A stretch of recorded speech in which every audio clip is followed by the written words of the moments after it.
Bismillahirrahmanirrahim. Assalamualaikum warahmatullahi wabarakatuh. Berjumpa kembali dengan Bu Mardia dalam mata pelajaran IPA. Baik anak-anak, kita lanjutkan materi yang sebelumnya, yaitu kalor ya. Ini lanjutan daripada kalor, dimana kalian sudah mempelajari tentang kalor. Banyaknya kalor yang dibutuhkan oleh suatu benda itu tergantung dari 3 hal. Masih ingat ya? Apa aja? Massa benda, kalor jenis benda, dan kenaikan suhu ya.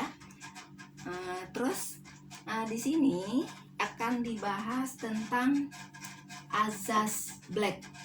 Apa itu azas Black? Kenapa disebut sebagai azas Black? Jadi kalau ada nanti orang mengatakan tentang azas Black, kalian nanti langsung pasti tahu ya. Jadi tentang apa? Tentang kalor yang dilepas sama dengan kalor yang diterima ya. Jadi kenapa dikatakan azas Black di sini? Karena yang menemukan atau yang melakukan percobaan itu adalah seorang peneliti ya, seorang ilmuwan, ahli kimia yang namanya adalah Joseph Black, yang dia berkebangsaan Inggris.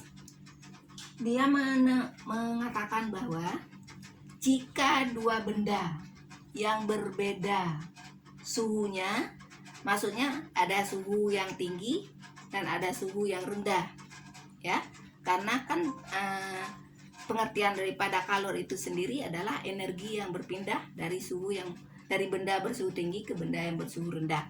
Nah, menurut Joseph Black ini, jika ada 2 benda yang berbeda suhunya, misalnya suhunya ada yang tinggi, ada yang rendah, 2 benda itu apa aja bisa satu jenis yang suhunya berbeda, misalnya air panas dengan air yang biasa, tapi jenisnya sama tapi suhunya beda, atau benda yang berbeda juga bisa. Ya, pokoknya 2 benda yang berbeda suhu bila dicampur, maka benda yang bersuhu tinggi akan melepaskan kalor ya, dan benda yang bersuhu rendah akan menerima kalor atau menyerap kalor. Nah, Black mengatakan seberapa besar benda yang suhu yang dilepas dan yang diterima. Dia mengatakan bahwa banyak kalor yang dilepas benda yang bersuhu tinggi sama dengan, ini diingat, sama dengan banyak kalor yang diterima benda yang bersuhu rendah. Nah, pernyataan inilah yang disebut sebagai azas Black. Jadi kalau orang mengatakan azas Black, langsung kalian paham. Jadi benda yang bersuhu tinggi akan melepas kalor dan benda yang bersuhu rendah akan menerima kalor. Seberapa banyak dilepas dan diterima? Sama.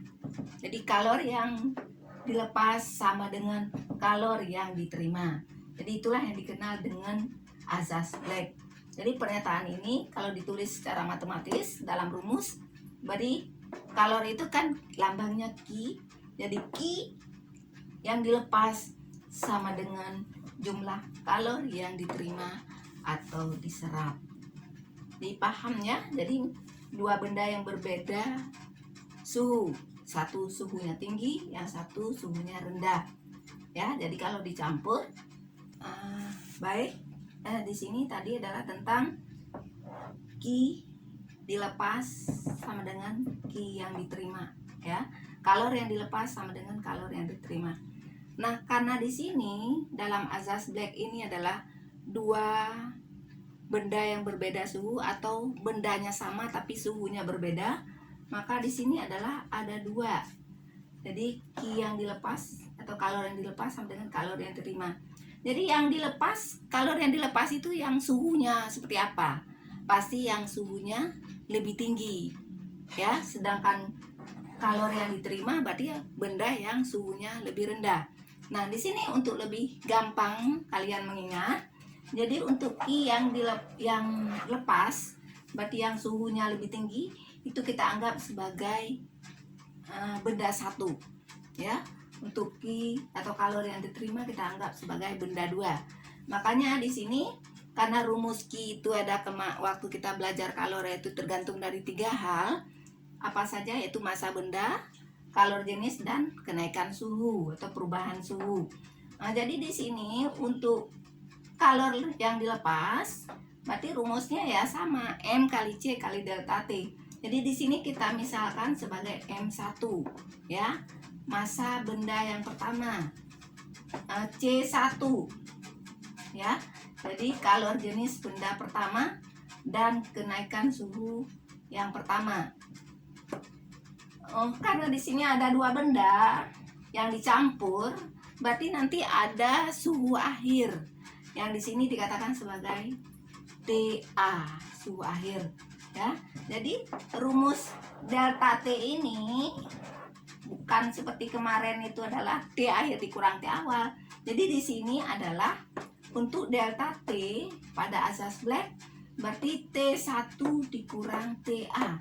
Berarti T1 itu pasti tinggi karena itu kan yang melepas kalor itu berarti yang suhunya tinggi. Diingat, T1 dikurang TA berarti T yang tinggi suhunya itu dikurang dengan suhu akhir.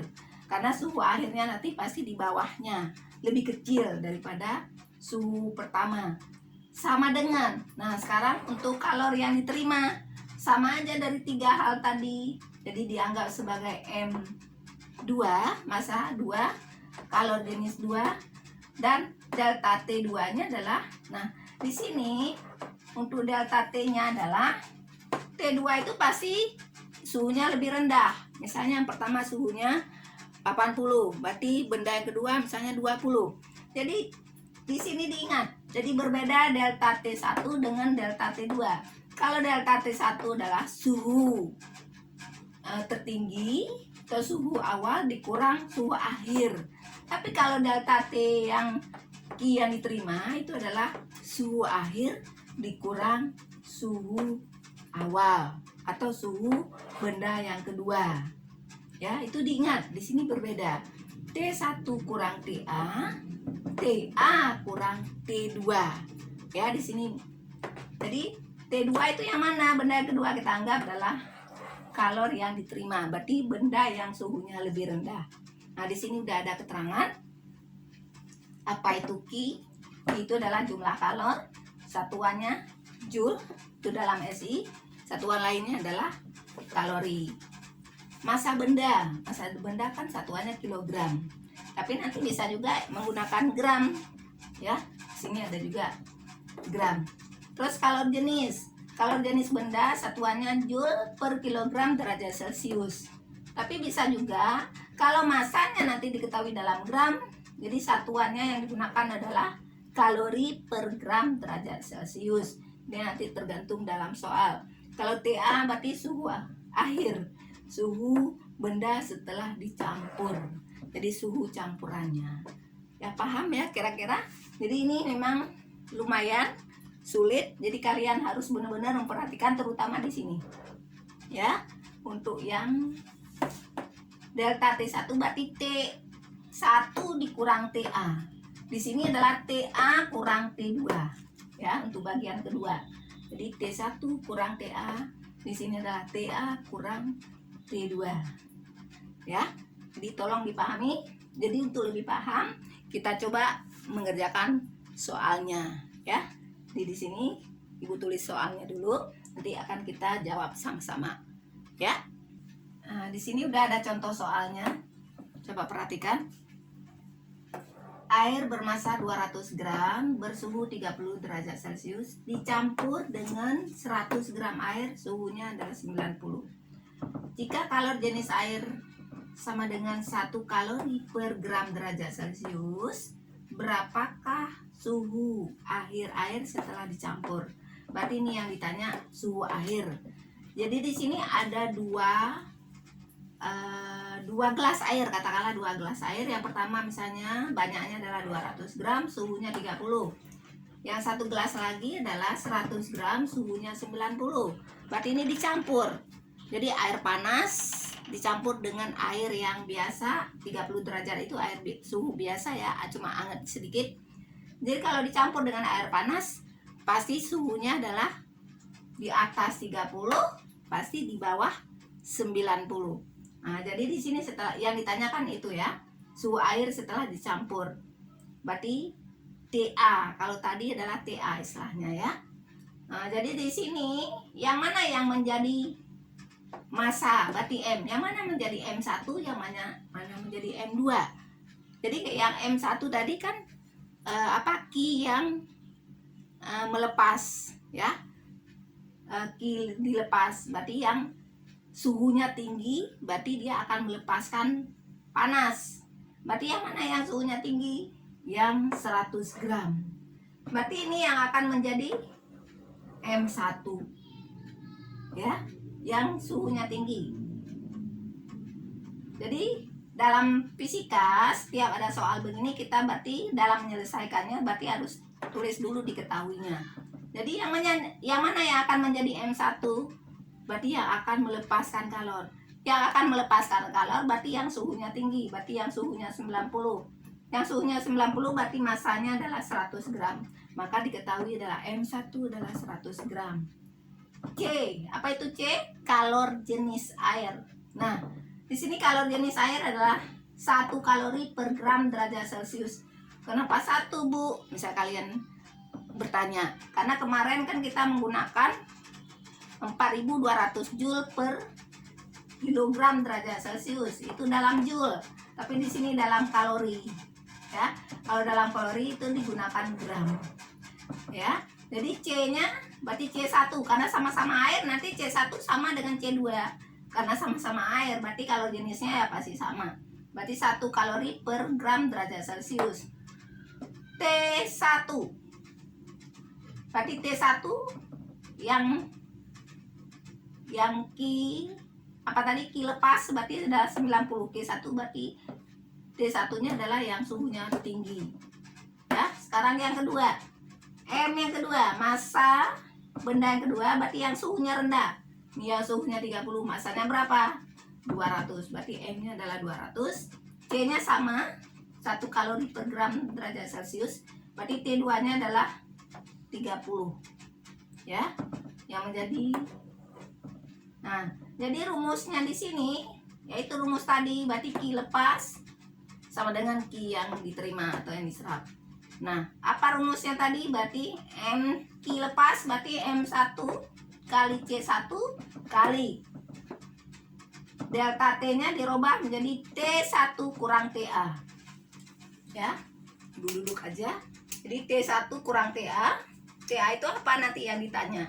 Sama dengan Ki yang diterima, berarti yang kedua. M2 kali C2 berarti TA kurang T2. Ini rumus yang tadi ya. Sekarang kita masukkan atau kita substitusikan.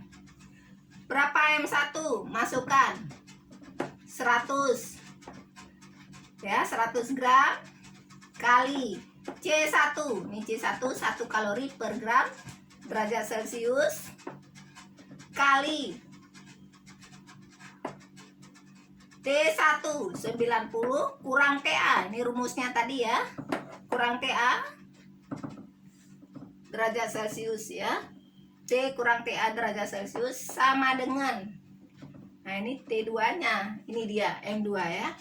M2 berapa? M2 200 gram kali C2 sama dengan C1 tadi kali, nah rumusnya TA kurang T2.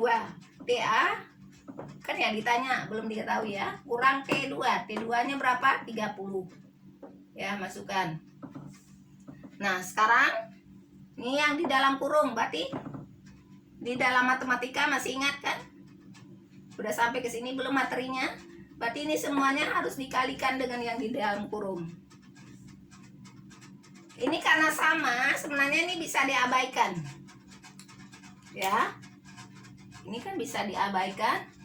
Ini sama, ini boleh nggak digunakan misalnya. Kalau satuan memang dicoret. Ini ada C di bawah, C di atas, ada gram di atas, gram di bawah.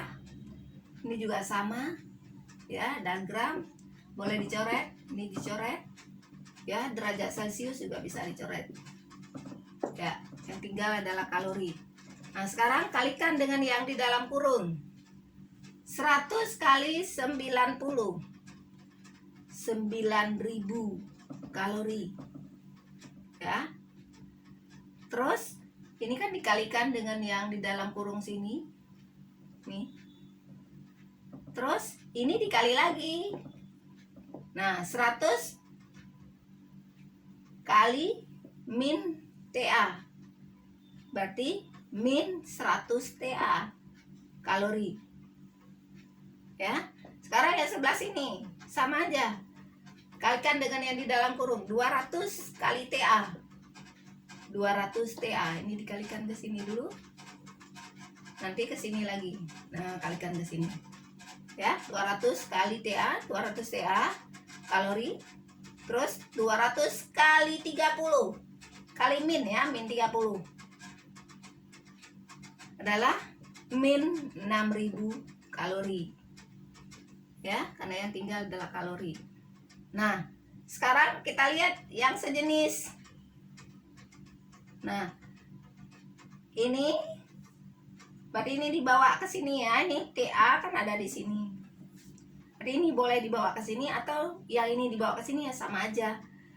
Kalau di bawah dipindah ruas, berarti ini tandanya berubah.